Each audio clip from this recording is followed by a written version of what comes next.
Today, we understand what is this constant mantra from Trump. Nobody told me, nobody told me. And what is this about? About Iran striking GCC countries, striking hotels, striking bases, striking all those areas where they think US assets are located. Now we know what this nobody told me thing is. Well, the New York Times reveals to us what I think journalists on the ground had already revealed and were poo-pooed, is that many of the 13 military bases in the region have been disabled. American troops are based in 13 military bases. And according to the New York Times, those bases have been made uninhabitable by Iranian strikes. So US troops are relocated to work remotely, and they are staying in hotels and certain buildings and residential areas in the Middle East. That explains the attacks. But Iran has succeeded in disabling 13 military bases and dispersing 40,000 troops. Some have been relocated as far away as Europe. That's groundbreaking, mind-blowing information. The mightiest army in the world has been forced to relocate its troops to hotel rooms or as far away as Europe because Iranian strikes have disabled those military bases. That is truly shocking.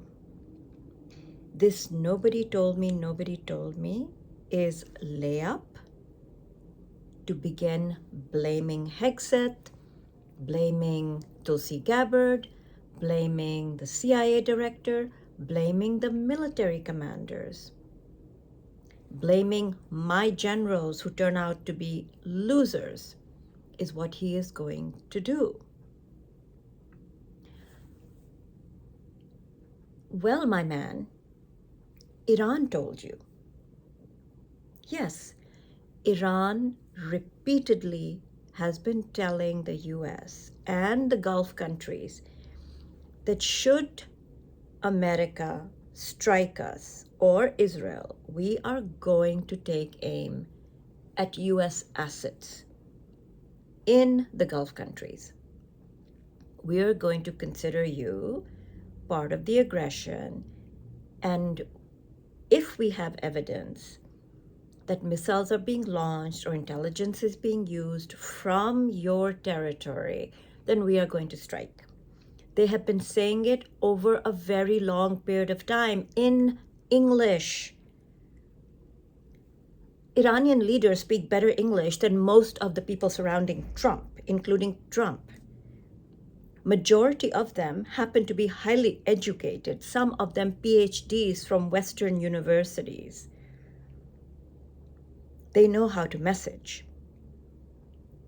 They also probably told Witkoff and Jared Kushner this directly, that should they be attacked, this is what's going to happen. They told you, my man, they told you. But what is happening? This is a layup to begin throwing people under the bus because the news is out. Let me repeat. 13 US military bases have been disabled and uninhabitable by 40,000 US troops. They cannot work out of those bases. They have been relocated to hotels. So you saw the hotels in Dubai being attacked. in Bahrain, in Kuwait, residential areas where they have parked themselves. That is what is going on. Now, some of us are old enough to remember in Trump's first term, he decided to assassinate Soleimani. Now, you have to question whether he did it or Netanyahu did it, but in any case, they assassinated Soleimani on a tarmac in Iraq. What happened after that? Iran attacked American base and caused humongous brain injuries to over 140 troops. There was no plan to protect the troops. America touts its force protection, force protection. Everything is force protection. There was no protection. Ahead of this folly, this epic folly, they provided no force protection for 40,000 troops, for 13 military bases.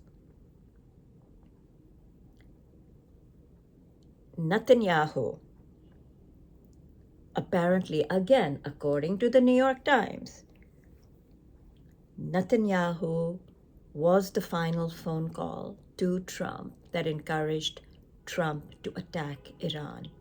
And what was he whispering?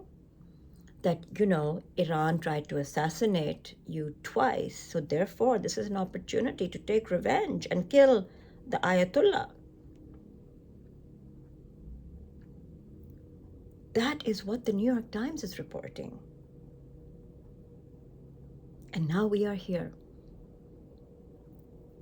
And we do need to feel sorry for the 40,000 trapped who had no protection from what was to come. The mightiest military in the world had no protection for what is to come.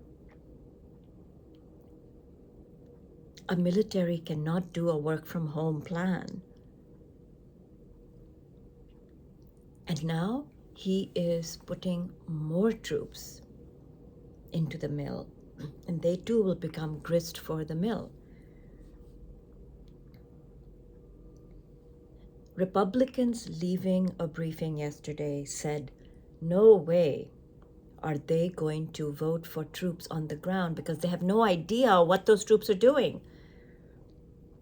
Republicans are saying, what is the objective?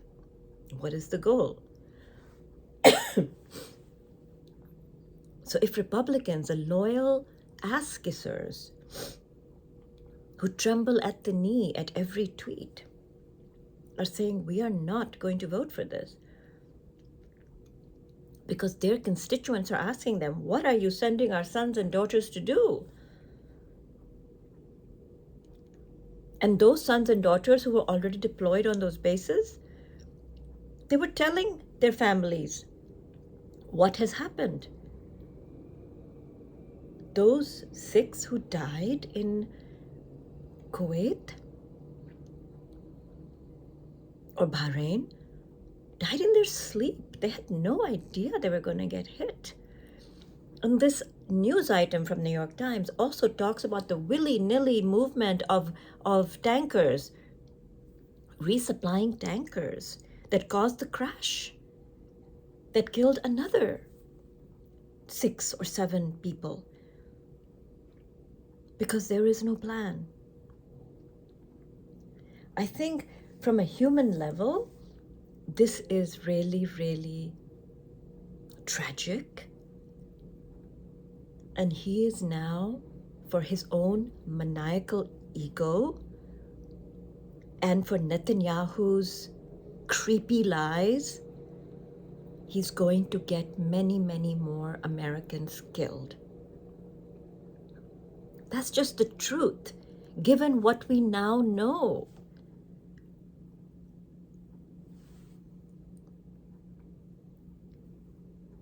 This is a man who is saying that Iran has offered for him to become the supreme leader. They have made that offer to him. This is a man who's saying these negotiators are really strange. They're weird and they're strange.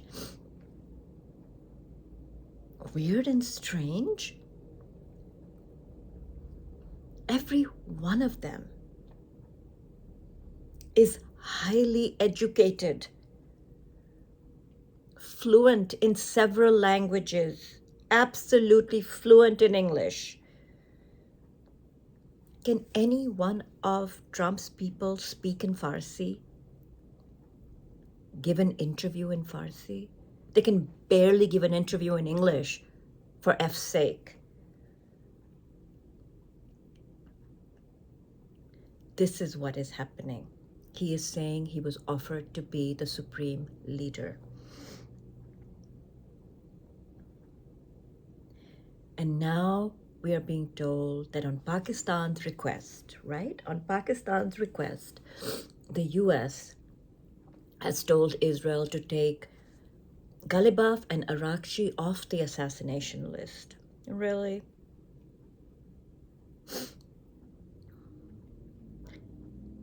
Israel listens to America? Really? That is why they have been killing every possible person who could negotiate? Really? So, that's the news that Pakistan said, don't kill these people. Who knows if Pakistan said it? Who knows? The point is, don't listen to what they say, watch what they do. That should remain our guiding principle all day, every day.